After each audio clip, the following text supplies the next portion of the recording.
All right, hello, good morning, everybody, or good afternoon, depending on where you are right now in the world. So this is a little webinar about the 4 MSc programs in OR at the Uni of Southampton. Okay, just a little outline. I will start with a few words on what is OR with a couple of applications, then maybe one is more of a historical nature and the other ones are more current.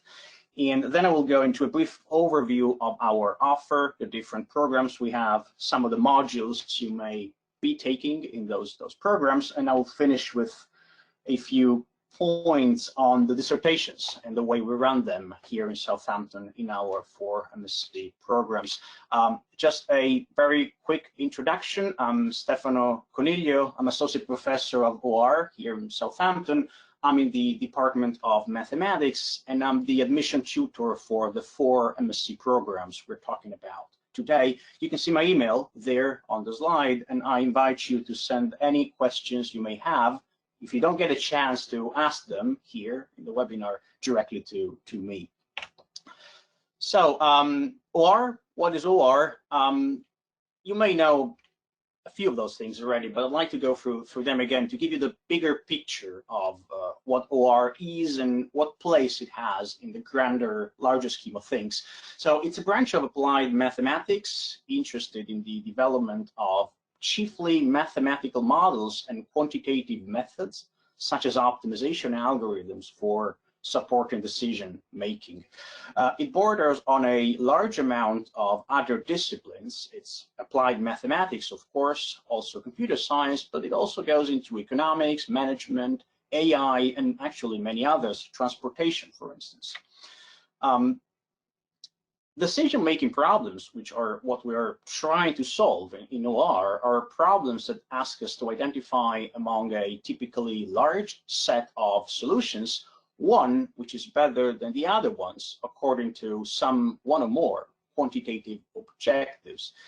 Traditionally, we consider problems in which either costs are minimized or profits are maximized, subject to some constraints that do limit our choices. And here you see a quick collection of some logos of OR societies. The discipline, OR itself, is born at the end of the 40s, more or less, at the end of the Second World War, and it's a well-established discipline nowadays in a number of countries. What you see here are the logos of different OR societies around the world. I'm not sure you can see my mouse, I think you can't, but the first one is the UK OR Society, Informs is the US North America OR Society, GOR is the German one, IRO, that's the Italian one, IFORCE, that's the International Federation of OR Societies, and Euro is the one that covers all the OR societies in Europe.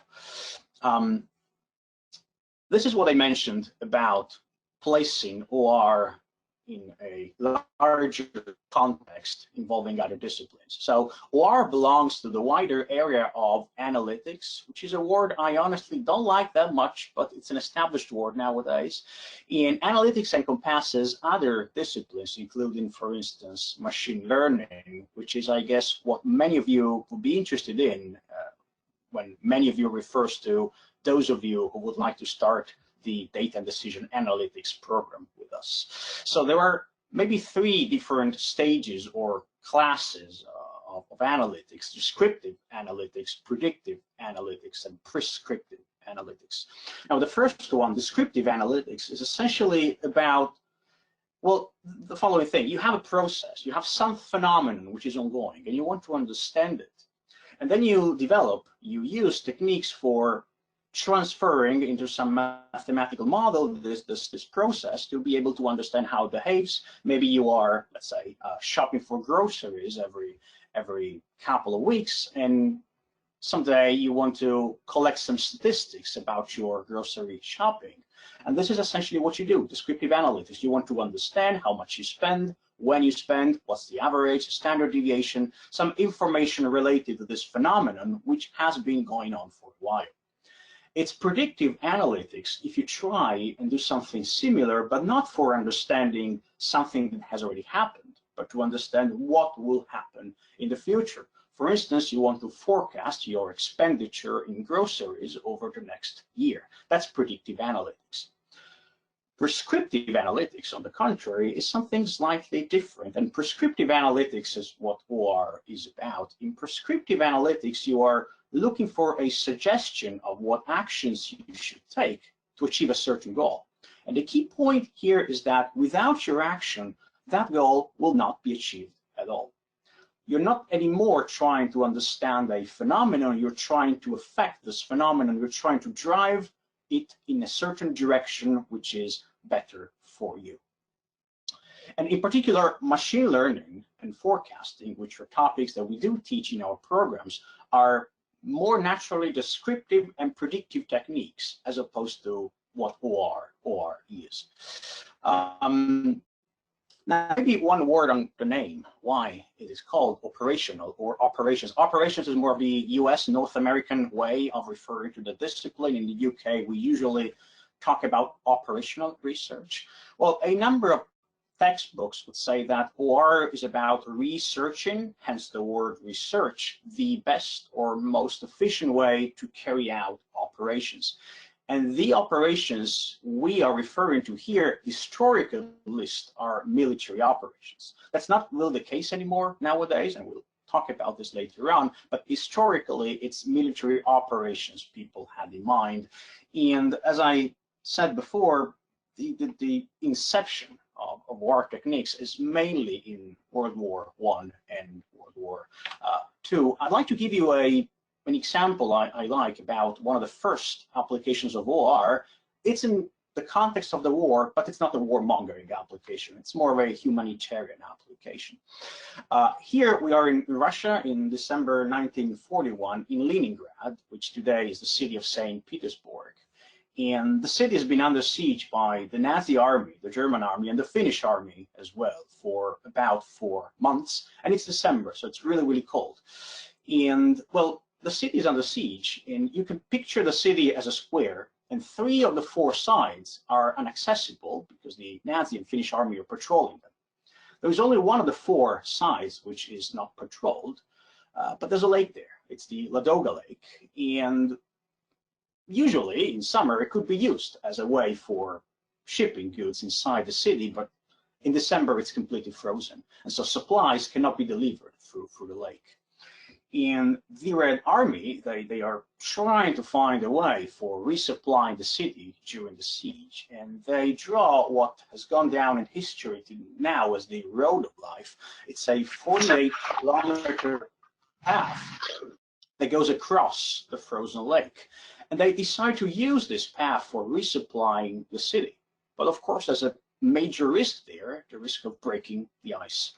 And this is where OR kicks in. The hero here is the chap you see in this picture. That's Leonid Kantorovich, who is maybe more famous for his work in probability, but he had a, well, kind of key role in the development of OR in Russia. And what he did was developing a method which is known today as the method of resolving multipliers for, after formulating it, solving a certain optimization problem whose solution would be the optimal inter-vehicle distance, optimal so that it minimizes the probability of breaking the ice as a function of the ice thickness and the vehicle speed.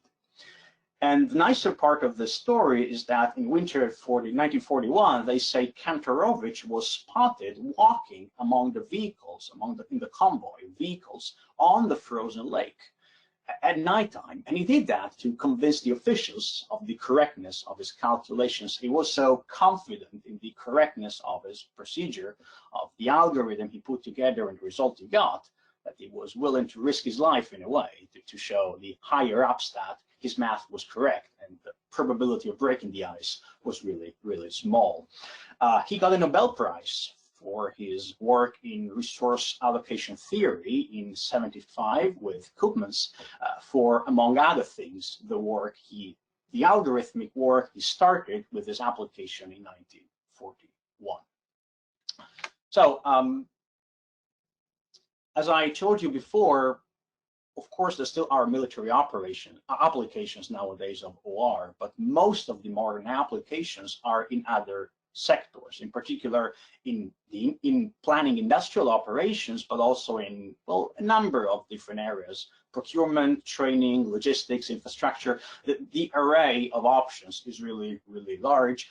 I put together a few pictures here that show you some possible applications. The first picture you see is a turbine used in hydropower plants for producing electrical power through water. The second picture, well, that's a little logo, a little icon about the training activity. OR for training is something that's, well, if you think of maybe a very concrete application, in the Uni of Southampton, the problem of scheduling lectures is a classical OR problem. The next picture you see, that's a transformer. It's one of those devices that are used for converting the voltage of the electrical power from the high one, that's usually close to power plants, to a smaller one that goes into the distribution network and ultimately in our houses. Here you see the Red Cross and the Red Crescent. That's OR for healthcare. There's a number of applications about of OR in resource allocation, transportation, and management of disasters, all based on those techniques. The picture bottom left, that's a solar farm. It's a field covered in PV photovoltaic panels, producing power from the energy that radiates from the sun. And on the right, you see a train. OR applications in transportation are really ubiquitous. I would like to give you maybe 2 or 3 more examples of OR applications which are slightly more modern, although I will start here with one which it's modern, but it starts way back. In the picture here you see a Ford assembly line. The picture was taken in 1913, and the OR problem here is production planning. So you are, let's say, producing a single good, and the question here is understanding how many units of this good you should produce each day, so to meet the daily demand while minimizing the production costs. Another application, which is one I am sure you've been interacting with, not daily, but maybe once a week at least, is what in OR we call the shortest path problem. What you see here in the picture is a screenshot of Google Maps, which I took in 2017. I think I was in Switzerland at the time. It says Switzerland down there. And what happens there is the following. I am in my office, and I'm not in my office now, as I mean, that's not just my problem, my fear nowadays, but assume you are in I am in my office in the School of Mathematics in Southampton, which is that point you see at the top of the picture, and I want to drive to St. Mary's Stadium, slightly to the south of Southampton, to see the Saints playing. And well, I'm not really traveling for leisure. I just want to get there in the shortest amount of time. And then I do the thing which is natural nowadays, which is going on Google Maps or on Microsoft Maps or another similar application and asking that application for the shortest path, the shortest route from my origin to the destination, so that I can save the largest amount of time when getting there.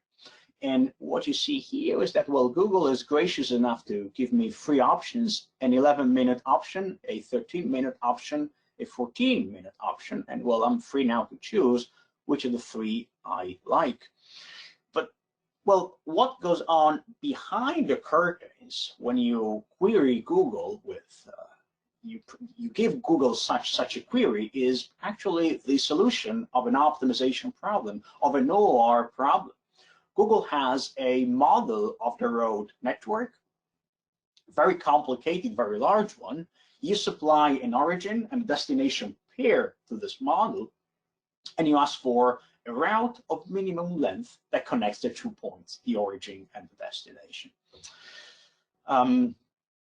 This is another application to healthcare, in a way. I am pretty sure you've seen pictures like this extensively over the last 2, maybe 3 months. That's an SIR model. It's one of the most widespread, or, well, mostly adopted disease spreading models. Well, it's based on some partial differential equations, but the equations are actually quite simple, and it's used for modeling the stage in which a certain disease is. And what you see in this particular picture, well, this is a screenshot of a graph which was produced by a colleague of mine in Italy using Italian data.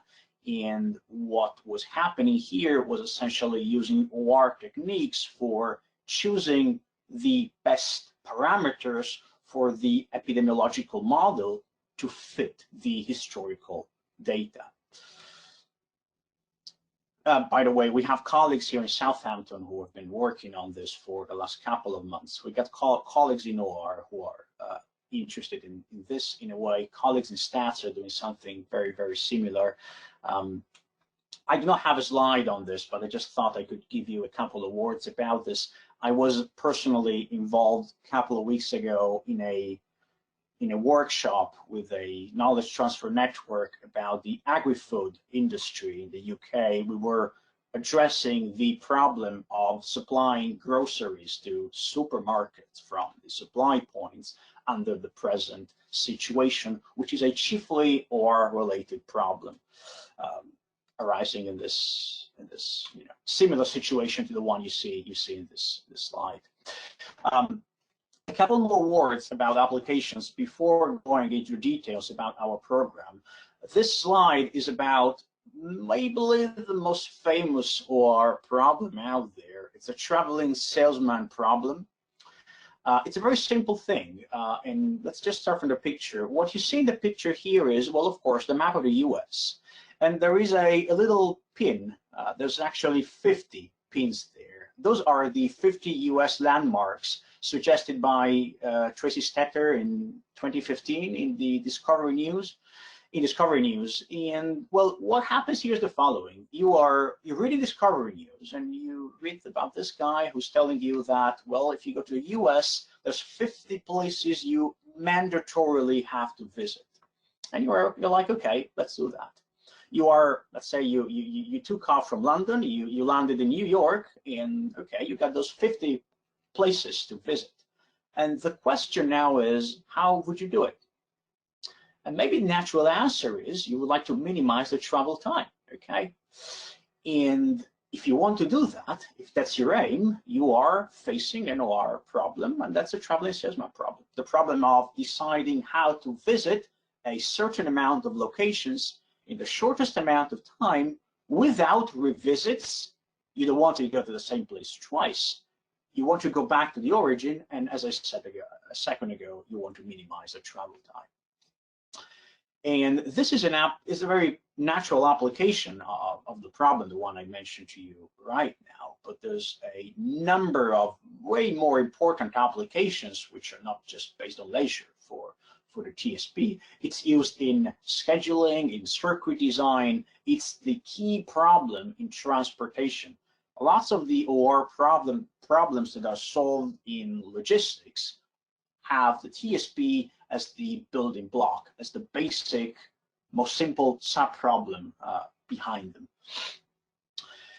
This is a variant of the problem where you're not trying to visit landmarks, but you're trying to visit pubs in the UK.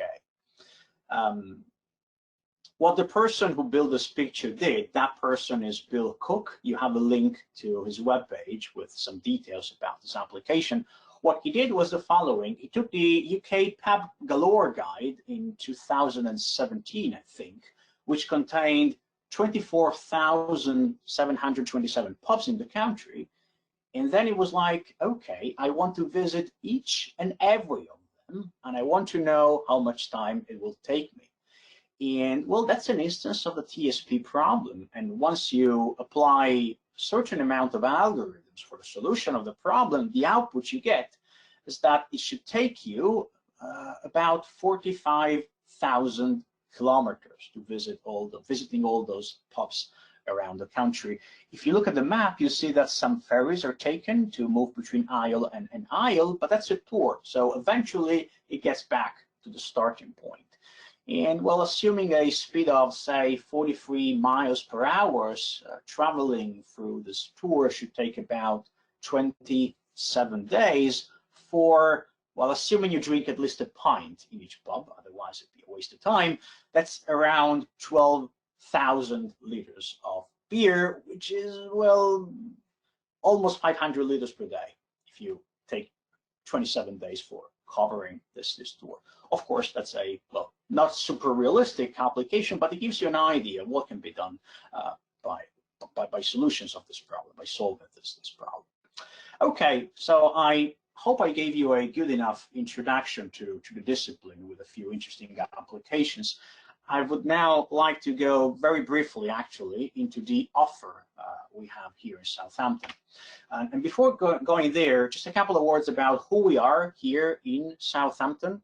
So there's essentially two schools with people working in OR here. The school or Department of Mathematics or Mathematical Sciences and the Southampton Business School. Jointly, we, the people in these two schools who work in OR, form what we call CORMSYS, that's a Center for OR Management Science and Information Systems here at the Uni of Southampton. We are a team of about 40 academics with over 70 research staff and PhD students overall. And according to the QS World Ranking, we are doing pretty well. I mean, we have been top 50 in the world and top 10 in the UK for, I think, consistently 5 years now. And if you go into the rankings for this year, we are the 8th in the UK, number 13 in Europe, and 37th in the world. So our research is actually quite widespread. It's quite ample in terms of spread, and it's been recognized very well internationally. This slide contains a few logos of companies and institutions we work with and we have been working with for a while in some cases. You see companies like British Airways, the SDL, the NHS, the ESA, some governmental companies, the Royal National Lifeboat Institute here, IBM. There's a large amount of companies here with which we have been working. We have strong connections with the industrial nature of the UK, with a number of industries around the country, but not just in the UK, not just in this country. And you see down there a little list of some companies which are part of the Business Advisory Board of CORMSYS. Now, in terms of the MSc programs, we offer 4 OR, I call them MSc programs, although just 3 of them have OR in their title. So it's the MSc Operational Research program, the MSc OR and Finance program, the MSc OR and Stats and Statistics program. And the 4th one is called DDA, Data and Decision Analytics. It's something we put together 2 years ago. So next year will be the 3rd time this program runs. And I will tell you something in greater detail about this program in a couple of slides. There's another 3 programs in the business school, MSc Business Analytics and Management Science, Business Analytics and Finance, and Supply Chain Management and Logistics. Over those 7 programs, we had more than 300 students this year. I think the figure is about 350, with a very large international cohort. Now, here I reported some. I'm not sure. I'm quite sure this list is not all. I'm quite sure some modules are missing from here, but it should give you a good idea of the offer. So this slide is about the modules which are core and compulsory for our programs. In this slide and in the next one, when you see something in blue, well, that indicates a module which is offered specifically for that specific program. So for instance, here in both OR and OR in finance, we have deterministic OR methods, stochastic OR methods. We have an introduction to Python method, as you see there's the Python logo here in the slide. We do strongly believe that coding skills are necessary for any successful OR practitioner, independently of the field in which they may end up working. And this is independently of whether you would like to be a coder or you would like to do more high-level analysis. Computer-related tools are clearly necessary in 2020, and we do invest a good amount of time and effort in making sure you have the instruments for coding. So Python is something we teach throughout our modules. We do have some stats in all of them. Presenting reports here is a module about presenting mathematics and quantitative ideas to an audience, which is of course something really, really important, not just in 2020, but even in the future. Data analytics is another of the modules we offer here. And in particular, if you go to OR, we have problem structuring, which is specific to that module. In OR and finance, we have clearly some finance-related modules, corporate finance, quantitative finance, risk management. Let's go to the other two programs here, OR and Stats and DA. Well, OR and Stats contains some standard OR modules we offer also in the other programs, and something which is a bit more stats related, statistical theory and linear models, for instance, statistical computing, and a few more which are not mentioned in this slide. Let's spend now maybe 1 minute talking about data and decision analytics.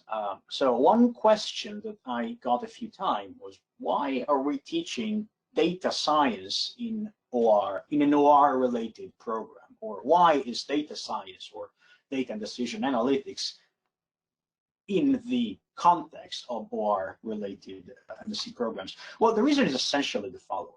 You may be aware of this already, but maybe you're not. But if you go into some standard or actually even successful data analytics, machine learning, deep learning methods, at the core of those methods, you see some optimization problem. So most of the problems that are routinely solved in data science are at the bottom, optimization problems. And what we do here is essentially this. We take the optimization, which is at the basis of OR, the mathematics that this optimization requires, and we use them not for solving OR problems, but for solving data science problems, for solving machine learning problems. And so what you see here in our offer is, for instance, that the deterministic OR methods module is still given also to DDA students, but with a little suffix there which says for data scientists. So the mathematics are very, very similar, but the applications are actually different. Okay. And in particular here you see a blend of OR modules, statistical models. You may know that lots of the guarantees you can build in machine learning come from statistical learning theory. So stats is a key element to DDA, to machine learning, and we try and teach that in this program. That's not everything. There's a large amount of modules which you're not mandated to take. You can take them if you want to. And some of them are offered by math, some are offered by other departments. For instance, among the modules, the optional modules we offer in math, we have forecasting, portfolio theory, more advanced optimization models, revenue management, Bayesian models, design of experiments. The list is actually quite large. And you may also decide to take modules offered by the business school or the electronics and computer science department. For instance, if you're interested in game theory, which is something we work on also in math, we have one module in game theory given by the business school, and you can take it. We have modules in data mining, credit scoring, knowledge management, logistics, of course, which is one of the key applications of OR I mentioned before, and also modules in data visualization, data mining. The list is actually, as I told you before, longer than what you see here. I'm almost done. I would like to spend a couple of words about the dissertations, which I believe are one of the highlights of the offer here at Southampton. So our dissertations are based on a 3-month project, which usually starts at the end of June and ends by the end of September. And the aim of this activity is solving a real business problem defined by, in the best case, an industrial sponsor, and the activity is carried out under our supervision. So what happens is essentially the following. We have 2 people, Julie and Peter, whom you can see at the right of the first picture here in the slide. And one of the things they do throughout the year is keeping in touch with companies, putting together a list of potential projects that our students may work on during the 3-month project time. And once all those projects have been sourced, what happens is the following. You, as our students, go online and you have a list of the briefs of all those projects, and you bid. You express your preference on the different projects. And then we have an interview day. So these sponsors, they come over to Southampton, they meet you, and they interview you. So you have a chance of talking with the sponsors, and they have a chance of talking with you. And after the end of this day, these sponsors can rank the different students. And now we have what in OR we call a heritage problem. We have sponsors and students which can rank the other group. And we're then looking for an assignment of students to projects which maximizes what you may call social welfare, the total happiness of sponsors and students. And if this is successful, you are assigned the project, and in some cases you may be working just at the university. In other cases you may be traveling weekly to the sponsor's headquarters. In other cases, which was for instance the case of 6 Airbus projects I supervised last year, all of our students spent those 3 months close to the sponsor site, which is very close to Bristol for the Airbus case. At the end of the activity, we do also award prizes sponsored by ourselves, by courses, and by the industrial partners for the best dissertations. What you see here, the lady there, she's Ruth Walton. She's now a PhD student with us, and she got a prize for her MSc dissertation, which she did on a RNLI project. You see here a little picture of one of the RNLI lifeboats on the left. And last but not least, recruitment does happen. So it's not infrequent that students who perform really, really well get an offer from their industrial sponsor. 2 more words about scholarships. So we have scholarships for all of the 4 programs, so the 3 chiefly OR programs and the DDA, the Data and Decision Analytic program as well. The ones referred to in this slide are for UK, EU applicants, and in essence, you need to have a good mark. And if you applied, you got an offer, and you got a first in your previous studies, there's a good chance you will be taken into account for this scholarship. We also have scholarships for non-UK EU students. That's what we call Southampton International Merit Scholarships, and they are awarded on a similar basis. Well, if you go on the webpage, it says they are available to talented students, and talented means that you scored a first. Let's say an average of, well, the slide says 70%, but it's not completely true. That depends on your university. But the equivalent of a UK first is what's required here for being eligible. Okay, I think I've spoken for a large enough amount of time, so I am done with the presentations. The slide here says, send me an email if you have questions, and of course I invite you to do that. But we have now a follow-up session in the webinar just for questions. So first thing, try to answer your question now if you feel like, and if the question comes to you later on today or in the next days, just drop me or the other people involved in the webinar an email. Thank you.